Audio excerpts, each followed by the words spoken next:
So if you look at linear plus BVOD, so TV plus adjacent platforms, it's still at around 16%. Second behind search. I think probably the challenge is the online video, so those platforms that potentially aren't reaching, acquiring as much attention, if you like, are chasing on the heels of that broader linear plus BVOD investment. I'm seeing that the vast majority of briefs are around consideration and reappraisal. So it's quite surprising that TV, linear plus BVOD, is flat given that. So still significant, but I agree that perhaps there needs to be some reappraisal in the investment, which is more related to the task of the brief as opposed to efficiency, which is largely what is happening at the moment. If TV advertising goals are being driven by consumer consideration, reappraisal, what does that mean for the many people who talk at these conferences about the emergence of TV as a performance medium? Mm-hmm. Yeah, so I think, to be honest with you, I think we need to change the narrative, because I guess some platforms have had some successes over the last decade when we've been talking more about efficiencies and data equals distribution. And actually, their going into point was to chase the TV pound or the TV dollar or euro. And actually, TV performs across the broad spectrum. So performance is about brand as much as it is about what people, regard as performance in the general narrative. So I think we need to be careful about protecting the sort of the stature of what linear TV and BVOD can represent, and not to try and sort of compete too much with what's happening in some of the more sort of efficiencies or incremental reach kinds of conversations. And how is TV planning, overall planning and strategy, evolving? So I think because of what we've been through, I think, I don't want to use the term lazy, but because everything's had the opportunity to become more automated.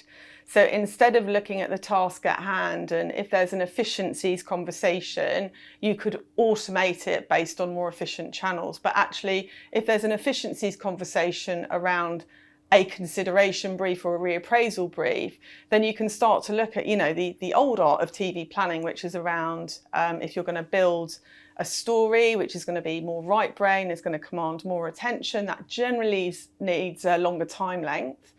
And you can start to build that story and that narrative and that resonates with people, and use shorter time lengths in order to capitalise on the ad stocks, which will increase efficiencies and still get people remembering that story, remembering that brand, connecting with it. Mm-hmm. So I think in many ways, and actually this isn't only regarding TV, I think across the board we need to go back to the art of communications planning and think more carefully about the platforms, channels and formats that we're recommending.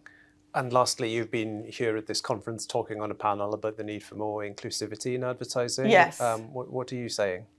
Yeah, so I think absolutely right, we should be looking at inclusivity.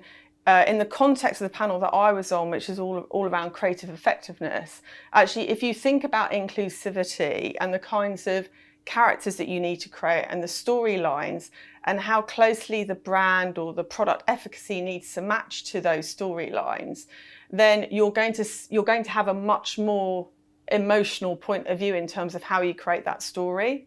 So I'll give you an example with Havas, who did very successful Vanish TV ad recently. That story was effectively very much a rational product brief, which Vanish ads generally are. The story was about a girl that had autism and her relationship with an item of clothing, which is very common in people with autism. In the olden days, if you like, that story could have been around the efficacy of keeping colours or keeping clothes soft.